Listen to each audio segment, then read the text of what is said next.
और ये जो है कि कॉन्टिन्यूस प्रोसेस है जो 4-5 साल की उम्र में शुरू होगा, 8-10 साल की उम्र में सवाल कुछ और होंगे, टीनेज में सवाल कुछ और होंगे, शादी से पहले अगर अपने माँ बाप से बच्चा डिस्कस करेगा तो कुछ और सवाल होंगे कि उसके पैसे कितने हैं, पैकेज कितना है, रिलेशन बनाऊं नहीं बनाऊं। शादी के बाद स्टार्टिंग के 1-2 महीनों में सवाल कुछ और होंगे, प्रेगनेंसी प्लान करेंगे तो सवाल कुछ और होंगे। कि आने वाले टाइम में हम ये उम्मीद करेंगे कि as a psychiatrist and psychologist Indian sex education system भी इतना बेटर होगी, एज अप्रोप्रिएट सवाल हो, उनके एज अप्रोप्रिएट आंसर्स हों।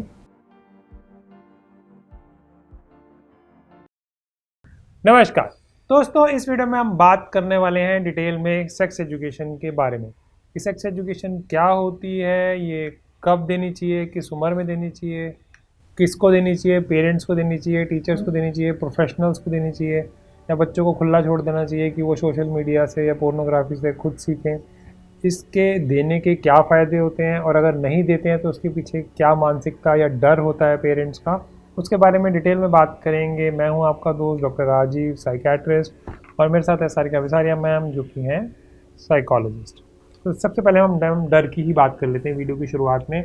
डर लोगों को ये होता है कि कहीं ऐसा तो नहीं है कि बच्चों का बिहेवियर बिगड़ जाएगा, वो सेक्स की तरफ रुझान हो जाएगा। दोस्तों, आपको डरने की बिल्कुल ज़रूरत नहीं है, बिकॉज रिसर्च ये कहती है कि सेक्स एजुकेशन देने से सेक्स के बारे में जानकारी बढ़ती है, जागरूकता बढ़ती है, और उसकी वजह से बल्कि एज थोड़ी डिले हो जाती है जो उनकी सेक्स करने की होती है। That is very important. दूसरी इंपॉर्टेंट बात यह है कि कॉन्डम का इस्तेमाल बढ़ जाता है, उसकी वजह से इन्फेक्शन कम हो जाते हैं। फिर जो टीनेज प्रेगनेंसी है जो कि बहुत ही घातक होती है लड़कियों के लिए, बिकॉज उस उम्र में अगर प्रेग्नेंट होती हैं फिर लड़का साथ नहीं दे पाएगा, फिर वो उनको अबॉर्शन कराना पड़ेगा, तो बहुत सारी कॉम्प्लिकेशन से वो बच जाती है। उसके अलावा जो है काफ़ी सारे पेरेंट्स को ये भी कन्फ्यूजन होती है कि सेक्स एजुकेशन कब देनी है। तो आइडली तो ये 4-5 साल की उम्र में ही स्टार्ट हो जानी चाहिए, जब बच्चा नहाता है अपनी मम्मा के साथ और वो कुछ सवाल पूछता है कि ये क्या है, वो क्या है, और मेरे कौन से बॉडी के पार्ट्स हैं, तो उनको बता देना चाहिए कि ये वजाइना है, ये पेनिस है, और ये आपके बट्स हैं, ये आपकी चेस्ट है। और बैड टच गुड टच की एजुकेशन तो हम उसी टाइम दे सकते हैं। जब बच्चे थोड़े और बड़े होते हैं तो उनका सबसे कॉमन सवाल होता है कि बच्चे कहाँ से आए, हम कैसे पैदा हुए थे। तो वो काफ़ी इंटरेस्टिंग आंसर देते हैं पेरेंट्स। मेरी मम्मी ने भी काफ़ी इंटरेस्टिंग आंसर दिया था कि भगवान जी ने तेरी बहन को दिया था। मुझे लगता है मम्मी पूजा भी करती है भगवान जी की, वहीं मतलब हॉस्पिटल में जाके क्यों नहीं मिल लेती, मंदिर भी जाती है। Anyway, long story short, finish करते हैं इसमें यहीं पे। उसके अलावा फिर बच्चे जब थोड़े बड़े होने लगते हैं तो उनको पता लगता है रेप्स के बारे में, कॉन्डम्स की एड्स आती हैं, वो कई सारे सवाल पूछते हैं, किसिंग सीन्स देखते हैं तो उनको अमंगे फील होने लगती है अपने अंदर, तो उनके जवाब देने पड़ते हैं। उसके बाद टीनेज होते हैं तो उनको रिलेशनशिप्स के बारे में समझाना पड़ता है। और जब बच्चे थोड़े और बड़े होते हैं तो उनको मास्टरबेशन, पीरियड्स और ये सारी चीज़ों के बारे में भी बताना पड़ता है। अगर समय से पहले ही हम बता देंगे तो उससे एक तो रिश्ता बहुत अच्छा हो जाता है, और जो है रिलेशनशिप, और सबसे इंटरेस्टिंग बात है रिश्ता तो अच्छा होता ही है, दूसरी जो मोस्ट इम्पॉर्टेंट बात है कि ये ऑन गोइंग प्रोसेस है। जो प्रोसेस 4-5 साल की उम्र में शुरू हुआ था वो प्रोसेस टीनेज में भी चल रहा है। और अगर आप ओपनली बात करेंगे अपने बच्चे से तो बच्चे को अगर बाद में भी कोई इमोशनल प्रॉब्लम आती है और वो कभी गायनोकोलॉजिस्ट या किसी साइकोलॉजिस्ट या साइकियाट्रिस्ट या सेक्सोलॉजिस्ट को भी दिखाता है तो भी वो अपनी फैमिली मेम्बर से शेयर करेगा, चाहे उनकी उम्र 20 साल या 25 साल या शादी के बाद भी हो। तो रिश्ता जो है काफ़ी स्ट्रॉन्ग रहेगा, क्योंकि आपने तब उनका साथ दिया जब इमोशनली वो सबसे ज़्यादा परेशान थे और उनको बिल्कुल सही इंसान से जानकारी मिली। तो आइडली तो ये काम पेरेंट्स को करना चाहिए, बट अक्सर ये देखा गया है कि पेरेंट्स डिनाइल में रहते हैं या कन्फ्यूजन में रहते हैं, वो इस बारे में बात ही नहीं करना चाहते बिल्कुल भी, या उनको ना घबराहट और बेचैनी होती है। फिर उसके बाद नंबर आता है बायोलॉजी के टीचर का, और बच्चे बहुत ही बेसब्री से इंतज़ार कर रहे होते हैं कि कब स्कूल में चैप्टर आएगा। तो कई टीचर्स तो बहुत ग्रेट जॉब करती हैं, हमारी टीचर ने तो सच में ग्रेट जॉब की थी, मेरी बायोलॉजी की टीचर ने। मैम ने बहुत अच्छे से समझाया था और बच्चों ने जो भी वाहियात सवाल पूछे थे मैम ने उसे बहुत अच्छे से हैंडल किया था, काफ़ी मैच्योरली उनको। बट काफ़ी सारी टीचर्स होती हैं वो टेक्निकली पढ़ा देती हैं, बट बच्चों को जो समझ आता है आ जाता है, वो तो वो खुद भी चैप्टर पढ़ के आए होते हैं, सब लोग तैयार होते हैं, बट उसके बाद वो वैसे के वैसे ही रह जाते हैं। बट कई टीचर्स तो पढ़ाती ही नहीं है, चैप्टर ही गोल कर जाती हैं, which is very very wrong. उसके बाद नंबर आता है प्रोफेशनल्स का। तो प्रोफेशनल्स आइडली जो है, जब तक बच्चा 18 साल से छोटा है तो अगर वो खुद से क्लिनिक आ भी जाए तो भी हम उसे कुछ भी समझा नहीं सकते। हम वीडियोस तो बना सकते हैं लेकिन हम उसे समझा नहीं सकते, और बल्कि वो सोशल मीडिया पर अपनी मर्ज़ी से पोर्नोग्राफी तो ज़रूर देख सकता है। और कुछ लोगों को तो जान के हैरानी होगी, जो पोर्नोग्राफी है वो most common method of sex education है। तो ये आपको डिसाइड करना है दोस्तों कि आप चाहते हैं कि आपका बच्चा किसी प्रोफेशनल से सीखे, किसी टीचर से सीखे, आपसे सीखे, या पोर्नोग्राफी से सीखे, पर as a professional we understand कि नोबडी वुड लाइक कि वो पोर्नोग्राफी से सीखे। ऑफ द रिकॉर्ड मैम आप काफ़ी इंटरेस्टिंग बातें बता रही थी, तो आप अगर डिस्कस करें तो फिर हम आगे कॉन्वर्सेशन को लेके जाते हैं। सर एक माता पिता आए थे अपने बच्चे के साथ, तो वो बच्चे का आईक्यू और एजुकेशन असेसमेंट था, क्योंकि उसको कुछ पढ़ाई में दिक्कत थी, तो स्कूल ने रेफ़र किया। तो चूँकि पेरेंट्स के साथ कंफर्ट जोन बढ़ गया, उन पेरेंट्स का भी कंफर्ट बढ़ गया हमारे साथ, और उनको ये भी लगता था कि बच्चा बड़ा हो गया तो शायद पढ़ाई अपनी किसी कारण से नहीं कर पा रहा है। तो उनके दोनों, जब बच्चा टेस्टिंग पर आईक्यू टेस्ट करा रहा था, तो दोनों पेरेंट मेरे साथ बैठे और डिस्कस कर रहे थे अपने बच्चे को। तो उन्होंने पूछा कि मैम जो मेरा बेटा है वो बड़े अजीब गरीब सवाल पूछता है। तो मैंने पूछा कैसे अजीब और गरीब सवाल? कहते कभी तो वो कहता है कि मुझे पता है कि भाई कहाँ से आया था, आपने क्लास 5th में ना मुझसे झूठ बोला था कि ये हम हॉस्पिटल से लेकर आए, मुझे सब समझ में आ गया। तो बोले उस दिन ना मुझे बड़ा अजीब डर लगा कि इसने पता नहीं क्या समझ लिया। मैंने कि और बोले, और वो बार बार कहता है कि पता है मेरे फ्रेंड्स ने आज डेट पे गए हैं, आज डेट पे गए, क्योंकि अब वो बच्चा क्लास 9th में है। तो मैंने कहा और भी कुछ आपसे ज़्यादा पूछता है? क्योंकि उसकी मम्मी बताते बताते खुद ही अपने हाथ ऐसे ऐसे कर रही थी, मुझे लगा कि मम्मी को बहुत कुछ पूछा है। मम्मी ने सारे प्रश्न जो है वो साइड लाइन कर दिए। फिर उन्होंने कहा हाँ वो चैप्टर्स पढ़ता है, क्योंकि मैं भी साइंस स्टूडेंट रही हूँ, तो जब भी हम बुक्स खोलते हैं तो कहते हैं पहले ये चैप्टर समझाओ मुझे। तो मैंने कहा आपने समझा दिया? कहते हैं मैम मैं उससे कैसे बात करूँ? तो मैंने कहा क्या दिक्कत है, आप तो माँ हैं, आपने बचपन से अपने बच्चे को ब्रॉट अप किया है, आपसे अच्छा तो कोई अपने बच्चे को नहीं समझता होगा। बोले अब मैम बताइए कि मैं उसे कैसे बताऊँ कि तुम अब बड़े हो रहे हो। मैं उससे कहती अब तुम बड़े हो रहे हो, तो वो कहते कहाँ बड़ा होना, अब बताओ। तो मैंने कहा हाँ ये आपने सही पूछा कि कैसे बताऊँ। तो डेफिनेटली आपको उसको समझाना चाहिए कि वो किस तरीके से बड़े हो, कि उसकी वॉइस चेंज हो रही है, उसके हल्की सी हेयर लाइन आएगी, जो आगे थोड़ी वो मूंछें बनेगी, जवान होएगा, और उसमें सेक्सुअल डेवलपमेंट होगा। बोले बस यही वाली बात नहीं कर पाती हूँ, मैंने बाकी उसको सब समझा दिया कि तेरी दाढ़ी मूंछें आ जाएंगी, तेरी आवाज़ हलो हलो जैसी हो जाएगी। बोले मैं समझा दिया, पर मैं उसको ये नहीं बता पाई मैम। तो मैंने कहा ठीक है, आप पहले तो आप कंफर्ट जोन में रहो कि आप ये एक्सेप्ट कर सको कि आप अपने बच्चे से कितनी बात करते हो। आपने बचपन से उसको बताया है सारी चीज़ें? बोले हमने बचपन से तो उसको सब समझाया है, पर अब बड़ा हो गया तो मुझे लगता है कि अब माँ बेटे का रिश्ता है, मैं कैसे उसको समझाऊँ। फिर अपने हस्बैंड की तरफ देख के कहती है कि अब ना तुम्हारी बारी है। तो मैंने कहा इनकी बारी है, आपकी बारी क्यों ख़त्म हो गई? तो कहती है मैम मैं सेक्स के बारे में कैसे समझाऊँ? तो मैंने कहा सेक्स के बारे में समझाना नहीं है, पहले तो आपको अपने बच्चे को ये समझाना है कि वो कैसे बड़ा होगा। मैंने आप ना भी समझाओ, वो 9th में आ गया है, उसको पता है कि दुनिया में क्या चल रहा है, उसके दोस्त उसको जानकारी दे चुके होंगे। कहती है हाँ, तभी वो अपने दोस्तों की बातें घुमा घुमा के करता है। क्योंकि मैम आपको उसको समझाना पड़ेगा कि हो सकता कि बच्चे का नाइट फॉल्स हो रहे हों। आप उसको ये भी सिखाओ कि बेटा अगर हमें कोई सीन देख के उत्तेजना आई तो ऐसे नहीं हो कि वो अपने दबा के ऐसे बैठे रहे, अपने को रब करे, या वो शर्मिंदा हो के वो टीवी ना देखे या अलग होके बैठने लगे। तो आप उसको मास्टरबेशन के बारे में जानकारी दो, आप उसके डेवलपमेंट के बारे में जानकारी दो। आप उसको ये भी बताओ कि बेटा हमें हो सकता है कि कोई लड़की अच्छी लगे, कोई हमारी फ्रेंड बनना चाहती हो, या उसकी लड़की को वो पसंद आए, तो उसको सारी रिलेशनशिप्स के बारे में समझाओ। आप उसको बताओ कि इसके क्या फ़ायदे हैं और क्या नुकसान है। बोले क्या फ़ायदे, नुकसान ही नुकसान है, पढ़ेगा लिखेगा नहीं। लेकिन नहीं, उससे उसकी अंडरस्टैंडिंग बनेगी, वो बच्चा एक्सेप्ट करेगा कि हाँ एक अच्छी कोई लड़की भी मेरी एक अच्छी दोस्त हो सकती है, और मुझे अपनी दोस्त के साथ क्या सीमाएं रखना है। तो जब सर पेरेंट्स से मेरी पूरी बातचीत हुई, तो वो पेरेंट्स को समझ में आया कि उन्हें अपने बच्चे के साथ किस तरीके से अपने आगे के कन्वर्सेशन को डेवलप करना है, किस तरीके से उस बच्चे को एजुकेशन प्रोवाइड करनी है। और जब वो नेक्स्ट सेशन में आए तो वो बहुत कंफर्टेबल थे, और उन्होंने बताया कि मैम जब मैंने अपने बच्चे से बात करी तो मुझे ये मालूम पड़ा कि हाँ उसके दोस्तों ने उसको ऑलरेडी जानकारी दे रखी थी, वो सिर्फ हमसे कंफर्म कर रहा था कि क्या ऐसा है। तो मैंने कहा कि देखिए मैम, जानकारी तो उसको पॉन से भी मिल सकती है, जानकारी उसको दोस्तों से मिली ही है। हो सकता है वो उसी की उम्र के दोस्त हैं, या तो पूरी शिक्षित होंगे तो उन्हें पूरी सही जानकारी दी होगी, या उन्हें आधी अधूरी जानकारी दी। जब आप बात करोगे तो आज आपका बच्चा लगभग 12-13 साल में है, वो 16-17 साल अपनी हर रिलेशनशिप को, अपनी छोटी से छोटी बात को या बड़ी सी बड़ी बात को आपसे बहुत अच्छे से शेयर करेगा, तो आपका रिश्ता मजबूत ही होगा और उसको दुनिया में बाहर कहीं अपनी कोई भी जिज्ञासा जानने के लिए नहीं जाना पड़ेगा।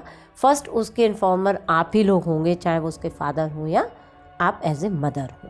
इसमें मैं ऐड करना चाहूँगा कि सेक्स एजुकेशन के और भी जो बेनिफिट्स होते हैं वो ये होते हैं कि सेक्सुअल अब्यूज़ जो है वो कम होता है, जिसको यौन शोषण भी बोलते हैं। सेक्सुअल वायलेंस कम होती है, जो मार पिटाई हो जाती है सेक्स के दौरान गर्लफ्रेंड बॉयफ्रेंड के बीच में। सेक्सुअल एक्सप्लॉयटेशन कम होती है, क्योंकि कई बार क्या होता है लड़के और कई बार लड़कियां भी इमोशनली ब्लैकमेल करके सेक्स करती हैं।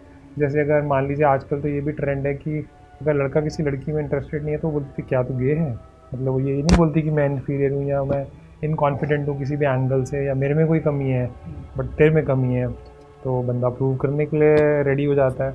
उसी तरह कई बार ऐसा होता है कि तुम मुझसे प्यार करती हो ना, हम फ्रेंड्स हैं, तो if we are in love we should make love. तो इस तरह की चीज़ों से अगर हम बचाना चाहते हैं अपने बच्चों को या समझाना चाहते हैं, या फिर वो कम से कम कंसेंट, उनको कंसेंट Yes. का मतलब है कि वो इन्फॉर्म्ड डिसीजन हो, मतलब सोचा समझा हो, वो जल्दबाजी में ना हो, बेवकूफ़ाना ना हो और प्रेशर में ना हो। उनको एज का पता हो कि 18 साल, जैसे मान लीजिए कोई 16 साल का या 15 साल का है और अभी रिसेंटली हुआ था क्लिनिक में कि एक लड़की 14 साल की थी, उनके जो बॉयफ्रेंड थे वो 20 इयर्स के थे और उसने घर में हंगामा कर रखा था कि या तो मेरी शादी कर लूँ नहीं तो मैं सुसाइड कर लूँगी। तो उसको यही बात समझाई थी मैंने भी कि बेटा अगर वो कर लेते हैं तो पहले तो तेरे माँ बाप लीगली तेरी शादी ही नहीं कर सकते। तो उसके बाद वो थोड़ी मतलब कंफर्टेबल, मतलब थोड़ी नरम पड़ गई जिसको कह सकते हैं, कि उसको भी बात समझ आई मैंने और समझ, क्योंकि हमने उसके एंगल से बात की कि जो आपके फ्रेंड हैं वही जेल चले जाएंगे अगर किसी ने शिकायत कर दी या कल को आपका ही मन बदल जाए या कोई और बात हो जाए, तो वो उस बात को बेटर समझ पाई। तो that is also very very important. बल्कि बचपन में ही जब बच्चों को नहलाते हुए ही बैड टच गुड टच के बारे में हम बताते हैं, तो हमें ये भी बताना चाहिए कि आपकी मर्ज़ी है, आप किसी को ना कह सकते हैं, किसी भी चीज़ के लिए ना कह सकते हैं। इवन कई बार क्या होता है कुछ रिश्तेदारों में कुछ ज़्यादा ही किस्सियाँ होती हैं और बच्चा अनकंफर्टेबल फील करता है, तो उसका हक होना चाहिए कि वो मामा है या चाचा है या बुआ है या मासी है, तो बच्चे को अगर उस तरह का टच पसंद नहीं है, उसे अनकंफर्टेबल लग रहा है, चाहे उनकी इच्छा बहुत अच्छी है, वो उस एंगल से कुछ भी नहीं कर रहे या कर भी रहे हैं, दोनों में से कोई भी बात हो सकती है, तो बच्चे का ये हक है कि वो तब से ही ना करना सीख जाए। उसकी बॉडी उसकी प्रॉपर्टी है, उसको वो जिस तरह से यूज़ करना चाहे वो उस तरह से करे और उसकी वो अपनी रिस्पेक्ट करे। क्योंकि अक्सर ये होता है कि जब भी यौन शोषण होता है, खासकर वो बड़े बंदे से होता है, रिलेशनशिप पेरेंट्स से जो है वो कमज़ोर होता है, बच्चा शेयर नहीं कर पाता और वो कई सालों तक चलता है, उनका कॉन्फिडेंस काफ़ी कम हो जाता है, पढ़ाई कम हो जाता है और उनमें सेक्सुअल बाद में काफ़ी सारे कॉन्फ्लिक्ट्स आ जाते हैं, या तो ओवर सेक्सुअलिटी हो जाती है या सेक्सुअलिटी कम हो जाती है और बाद में पार्टनर के साथ रिलेशनशिप में भी कई बार इश्यूज़ आते हैं।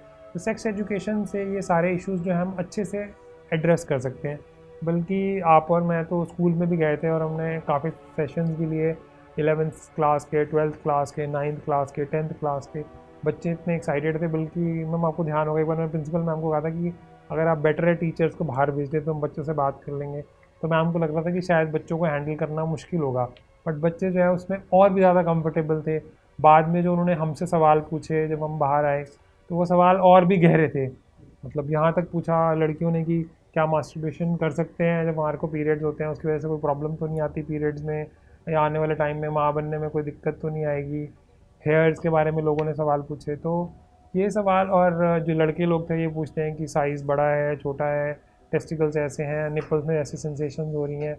और इंटरेस्टिंग बात क्या है कि हम गाने तो सुन लेते हैं ऐसे, तो चीज़ बड़ी है मस्त मस्त, तो वो बुरा नहीं लगता, बट अगर हम इस तरह की बातें करें तो बोले इसका करैक्टर ही ख़राब है, ये बंदा ठीक नहीं है, ये कैसी बातें कर रहा है। और इस वीडियो के बाद भी हो सकता है कई लोगों को इस तरह का लगे, but this is a very important information which we need to share with our kids.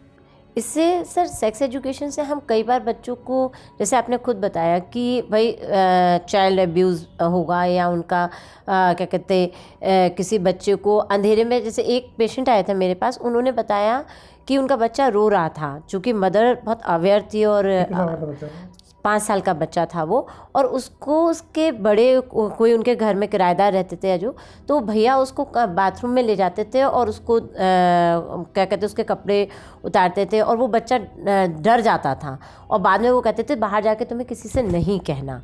पर एक दिन उसकी वो रात को सो रहा था और काफ़ी डरा हुआ, और सपने में बोला, तो उसकी मम्मी को लगा कुछ तो मेरे बच्चे के साथ गलत हो रहा है। तब उन्होंने अपने बच्चे को पूछा कि क्या हुआ, चोट लग गई है, कुछ बहुत अच्छे से पूछा। जब उन्हें समझ नहीं आया तो वो बच्चे को लेकर आए हमारे पास, और हमने उस बच्चे से फ़ोटो बनवाई और सारी चीज़ें। फिर देन आज क्वेश्चन ड्रॉअर पर्सन टेस्ट कराया। फिर हमने पूछा ये कौन है, कोई डराता है क्या आपको किसी ने देन उस बच्चे ने बताया कि एक अंकल हैं और वो मुझे बाथरूम में ले जाते हैं। तो इस तरीके से अगर वो तो बहुत अवेयर माँ थी, और 5 साल के बच्चे को उसने समझ लिया कि मेरे बच्चे के साथ कुछ गलत हो रहा है, और वो मेल चाइल्ड था। लोगों को डर होता है कि फ़ीमेल चाइल्ड या तो मेल चाइल्ड, उसमें भी तो हम बच्चों को जब नहला रहे हैं जैसे आपने बताया, उसी समय हम उन्हें बता दें, तो यहाँ भी एक तरीके से स्टार्टिंग है एक सेक्स एजुकेशन की। तो पेरेंट्स को एज को नहीं सोचना चाहिए। हाँ, मतलब उनको वेट नहीं करना है कि वो 12-15 साल के हो जाएंगे या बड़े हो जाएंगे, टीनेजर हो जाएंगे, तब हम उनको समझाएंगे। तब तो उनको ऑलरेडी सब कुछ ही पता होगा, शायद माँ बाप से भी ज़्यादा पता हो आज के ज़माने में। बिल्कुल।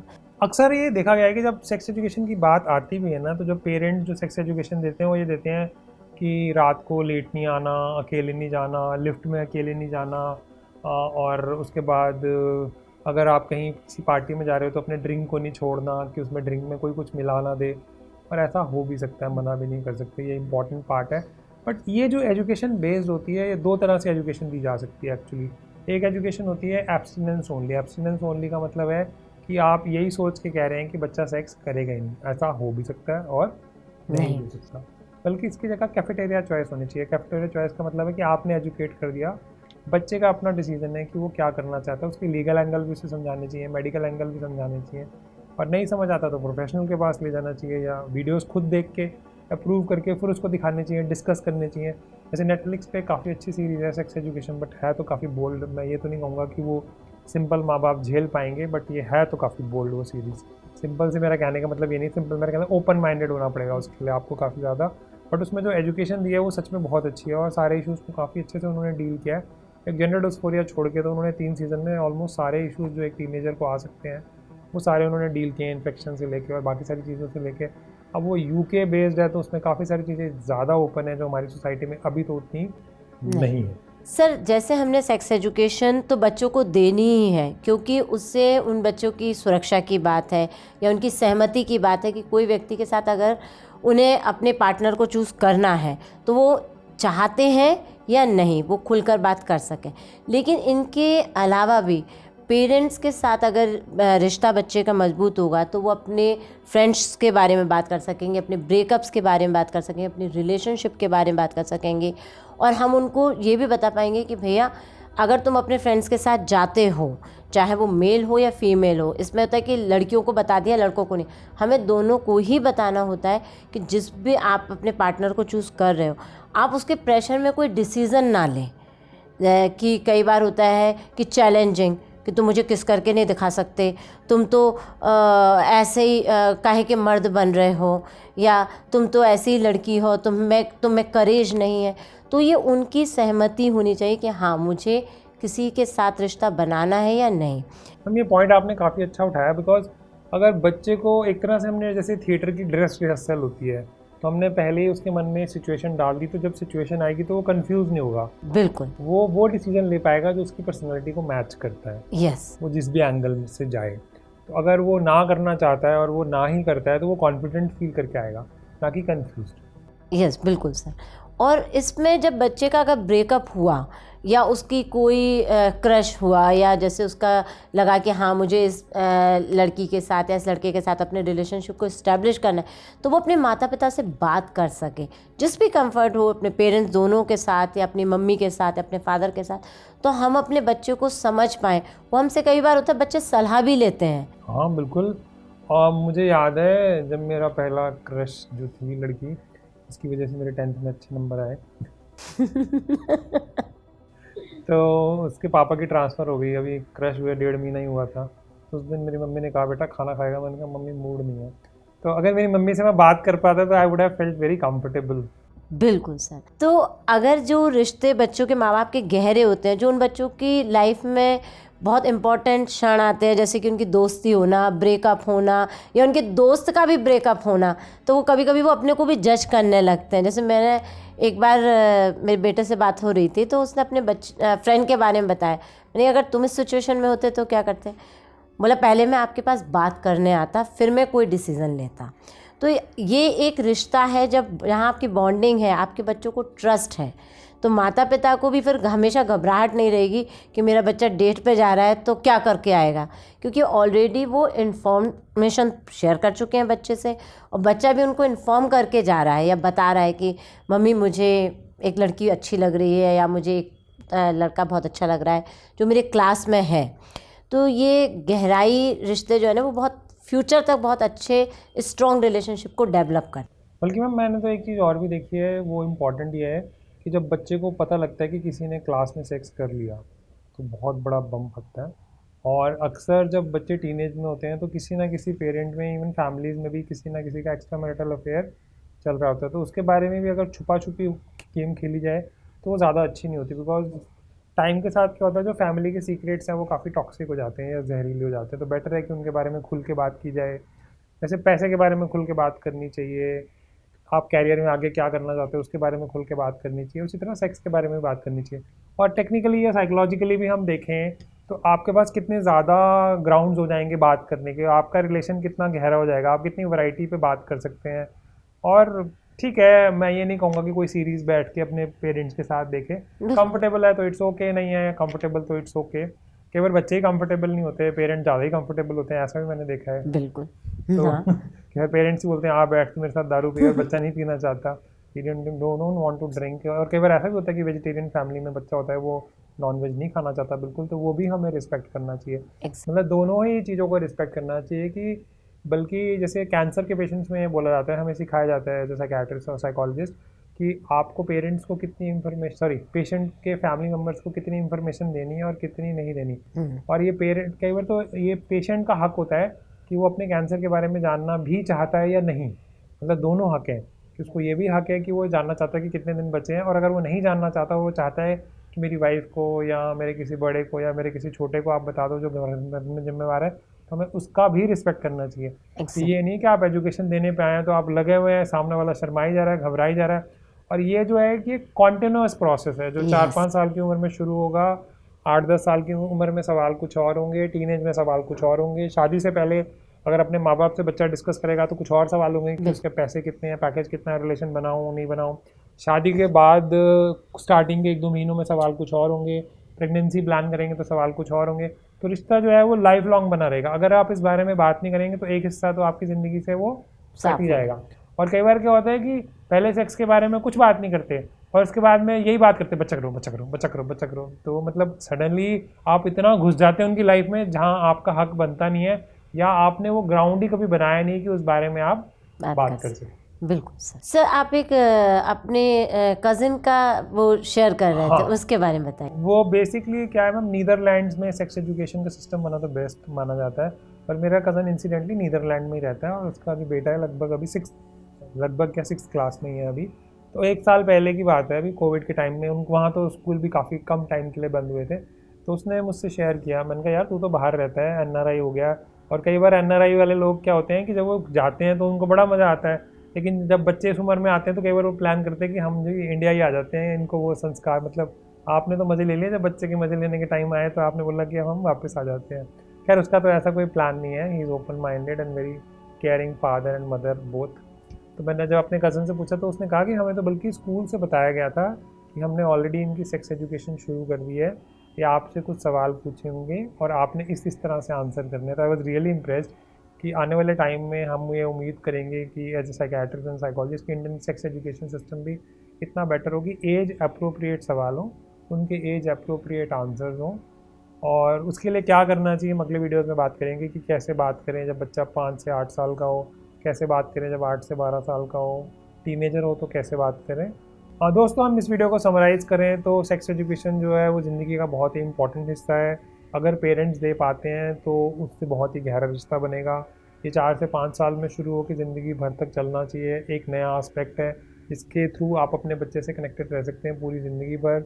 और ये काम अगर आप किसी वजह से नहीं कर पाते हैं, आपको हिचकिचाहट होती है, तो आप किसी प्रोफेशनल की भी हेल्प ले सकते हैं। यूट्यूब पे कुछ वीडियोस देख सकते हैं, जब आप वो कंफर्टेबल फील करें अपने हिसाब से उन्हें थोड़ा आगे पीछे कर सकते हैं। आपको परफेक्ट होने की ज़रूरत नहीं है, बट अंधकार जो है वो उसमें नहीं रखना चाहिए। प्रकाश या जो भी है, रोशनी जीवन में आगे लेके जा सकती है। आज के लिए इतना ही, धन्यवाद।